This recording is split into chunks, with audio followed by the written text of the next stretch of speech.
Hey everybody, good afternoon. Look, I'd like to start here by saying that the mayor is wasting all of your time today. He owes us an apology for this.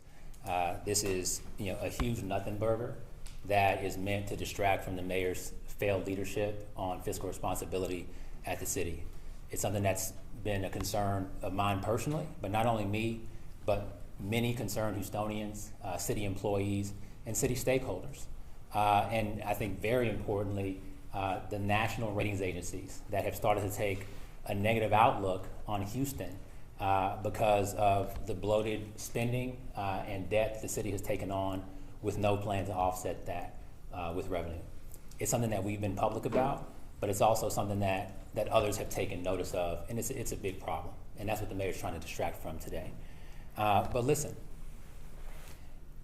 on top of that, the mayor's being highly hypocritical here. You all may recall the state of the city that took place just a few weeks ago.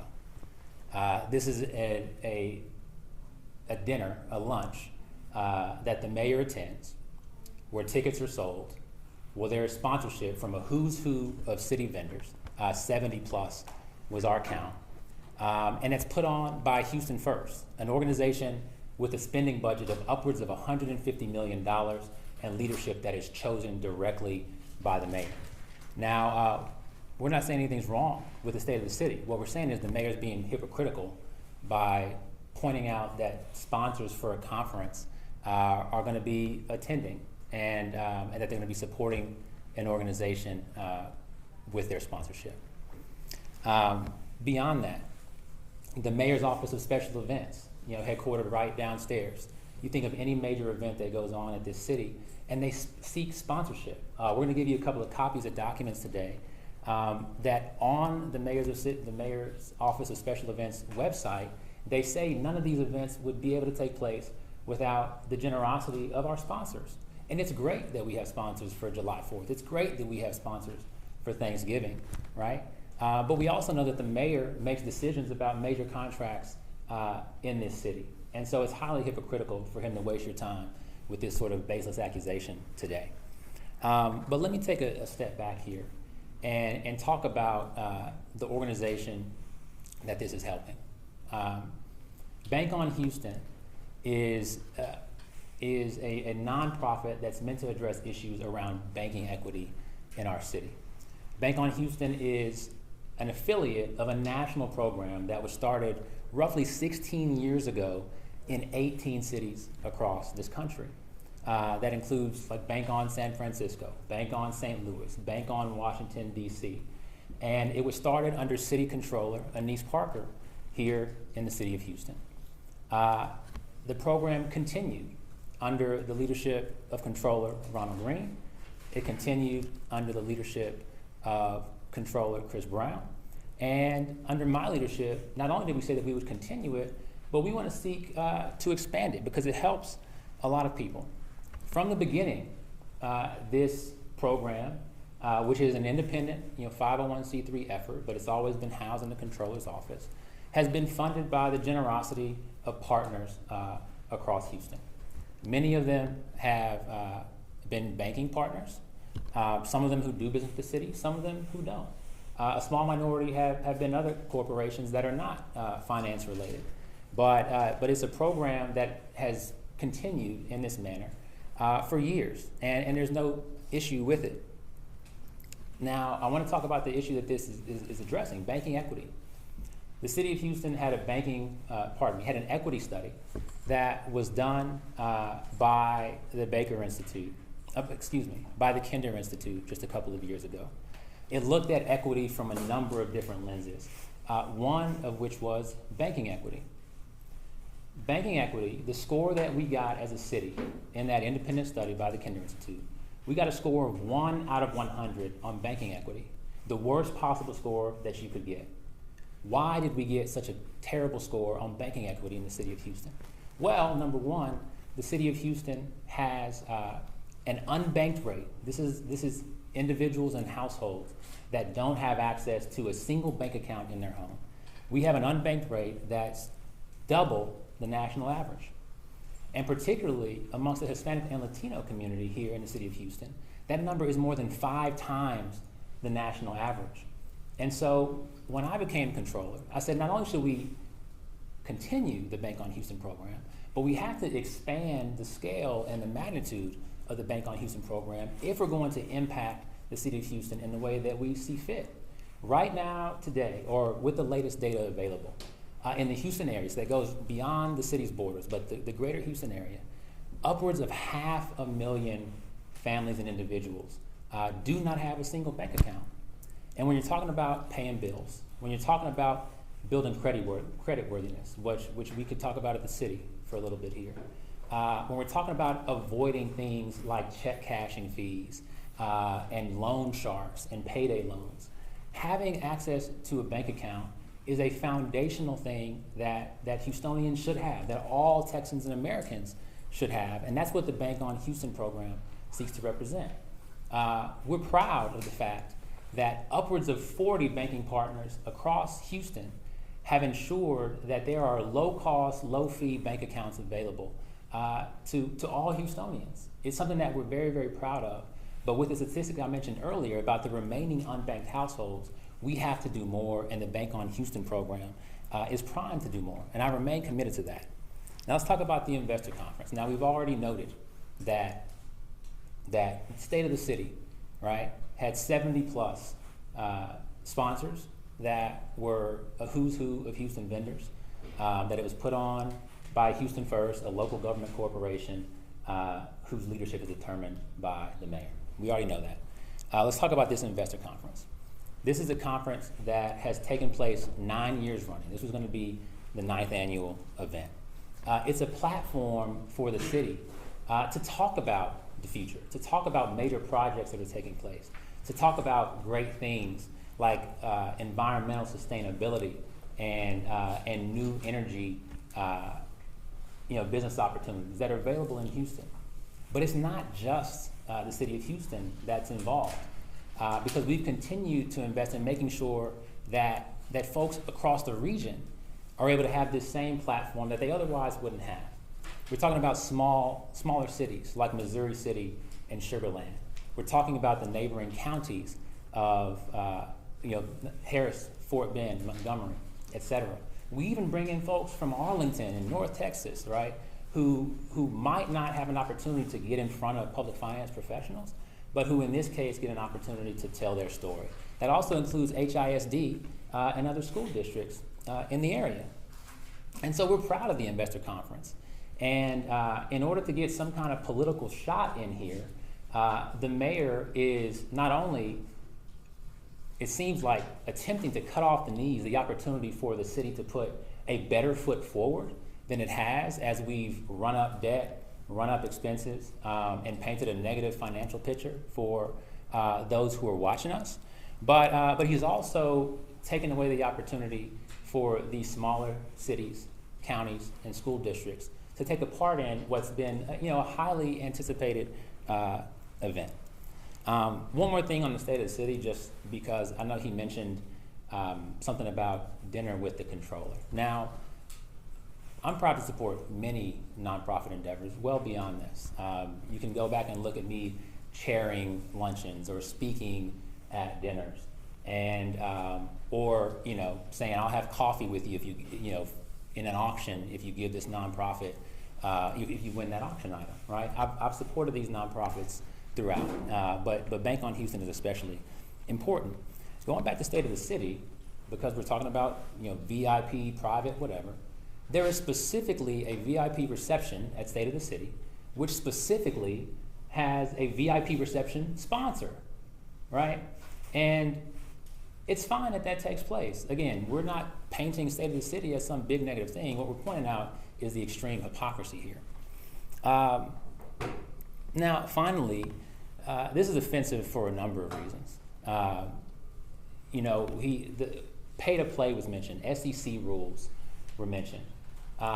What the SEC rules state on pay-to-play for financial institutions is that if you give a political contribution, if you donate to the campaign account of an elected official in a jurisdiction at the state and local level, that you can't do business with that city or that jurisdiction for 2 years. And so it's a penalty if you were to give that kind of political contribution. I've not taken any political contributions from any financial institutions, and they're very clear on that because they want to be able to do business with the city.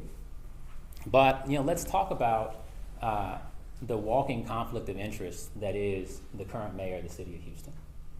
Going back to his career as a state senator, as the chair of the Senate Committee on Criminal Justice, this man built the largest growth in the prison industrial complex in the history of the United States while taking money from private prisons hand over fist. Let's fast forward to him being the mayor. Just this year, he took campaign money from the firefighters union just weeks before voting for and being a proponent of a $650 million contract to the firefighters. If we're going to talk about conflicts of interest here, let's be serious. And he continues to take money from city vendors, including Centerpoint, while of course being the person who decides who gets major contracts on a regular basis, which is part of his job. And so again, this is silly. This is a waste of everybody's time. Now, it's not particularly surprising because I think each of us knows that the mayor is a ready, fire, aim kind of guy, but it's still disappointing. It's still a waste of your time and attention when we should be focusing on fiscal responsibility, making this a city that's safer, making this a city a better place to live. And I'd expect more, frankly, not necessarily of the mayor, but of the mayor's team. He has some capable people around him. And so the fact that they weren't able to restrain him in this moment is a bit bothersome. But most of all, this has taken attention away from what we should be doing, which is working together on, which we've been very public about, that offer to work together with the mayor, with the controller, with the city of Houston, to find ways to right the fiscal ship of the city. We remain in a $200 million hole. That's even after the emergency money that we got from the state to deal with the derecho and the hurricane. We had this $200 million hole, which is going to go up with the increased price of contracts for firefighters, for city employees, and soon to be for police officers. We have a $200 million hole, which is going to go up if and when we finally lose a lawsuit and have to invest $100 million plus more in roads and drainage, perhaps this year, but certainly in coming years. We need to be working on that solution. And that's the job that I have, to be an advocate, to be the fiscal watchdog for the city. It's a job I remain committed to. And beyond all this silliness, the offer remains open to work with the mayor and to work with city council on these solutions. Thank you.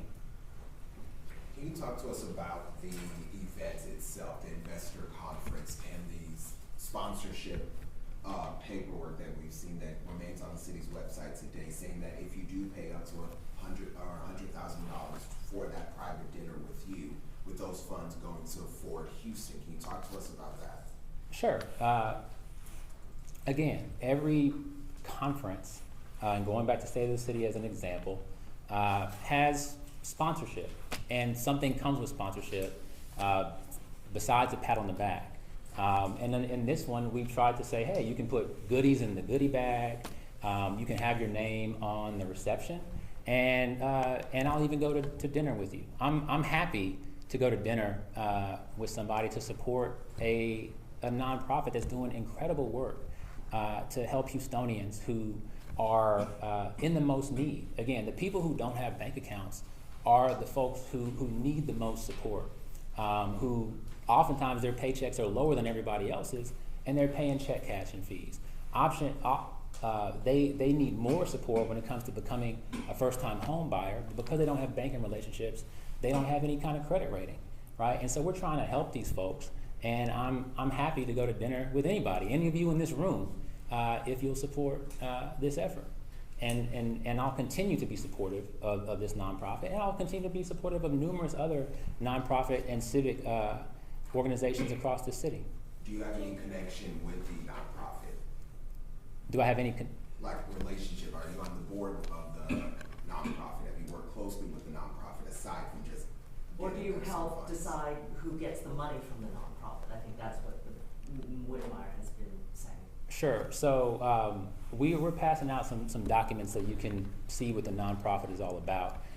For years now, the only expenditures by the nonprofit have been to have a single employee, and so that person's salary is paid. And then when they go out into the community, so an example would be a program that we have with a local high school where we help these high school students to get a bank account, and if they don't have ID, like a social security card or a birth certificate, we help them to do that too. And so it pays the notional expenses for that employee's efforts.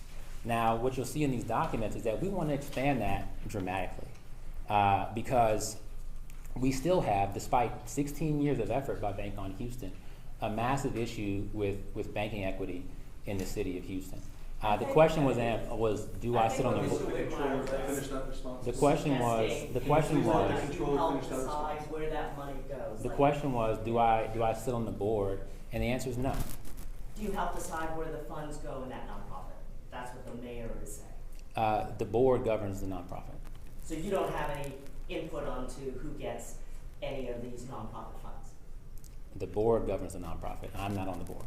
Controller, can you explain to us then why the mailing address for checks to this nonprofit changed from this office right here that we're standing into the Greater Houston Community Foundation address? Sure. So as I mentioned from the beginning, from the inception of the Bank on Houston program, while it has been an independent 501c3 with private funding, the Controller's Office has housed the program.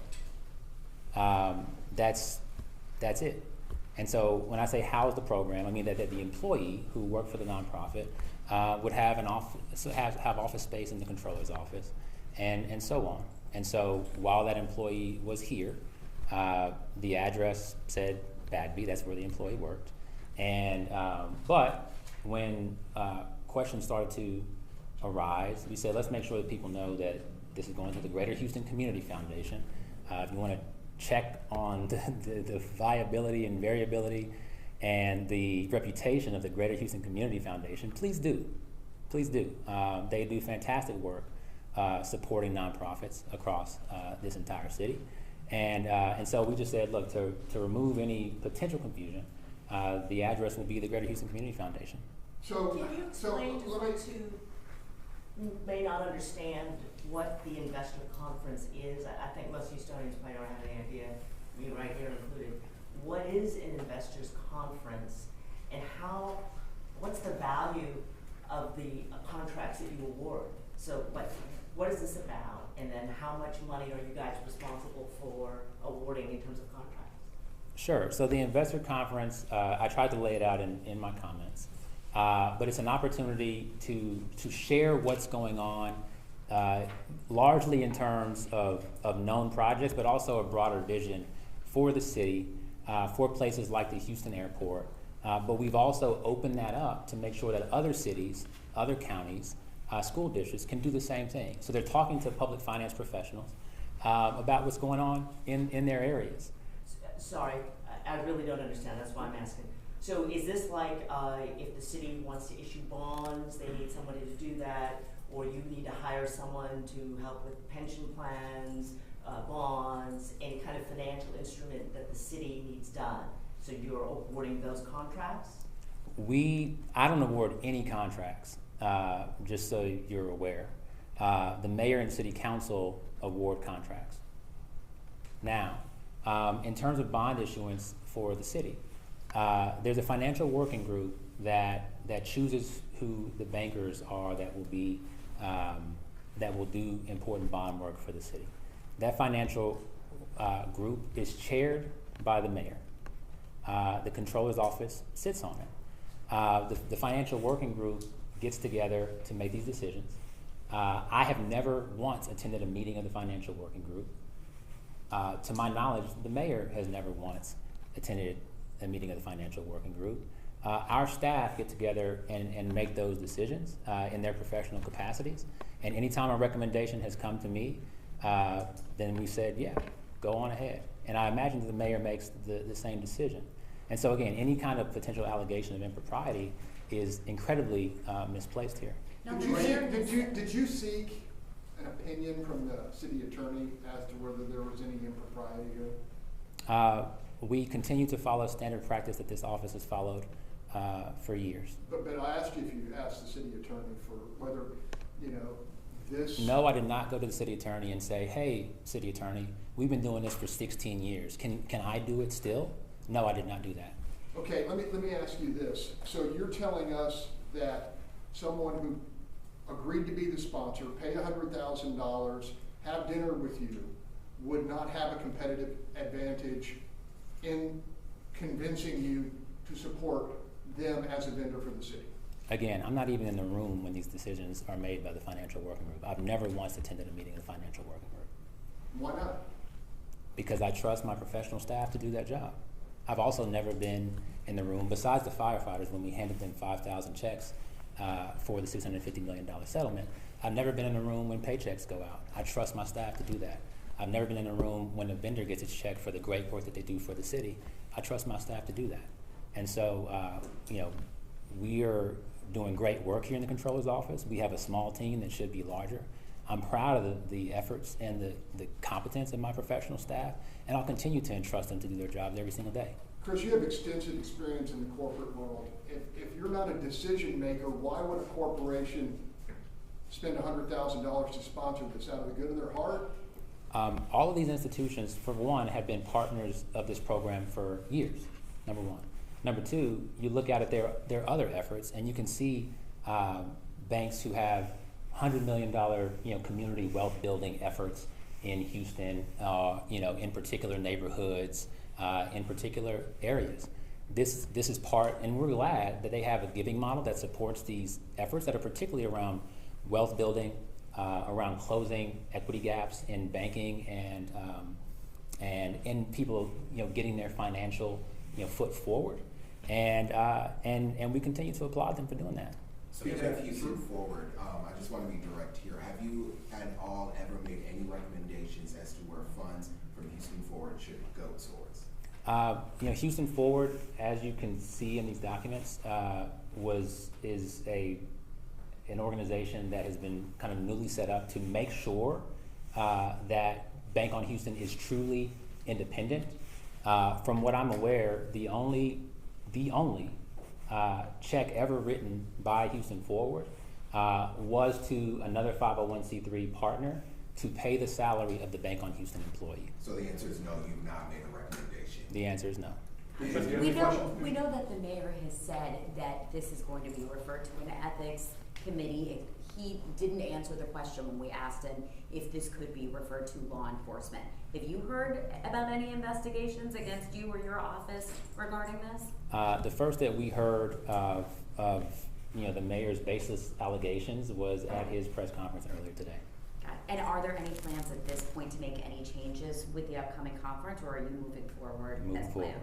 Again, this is a platform where small cities, school districts, counties, and our great city are there to talk about great things that are happening, and to learn from one another about best practices in public finance. It's gone on for 9 years.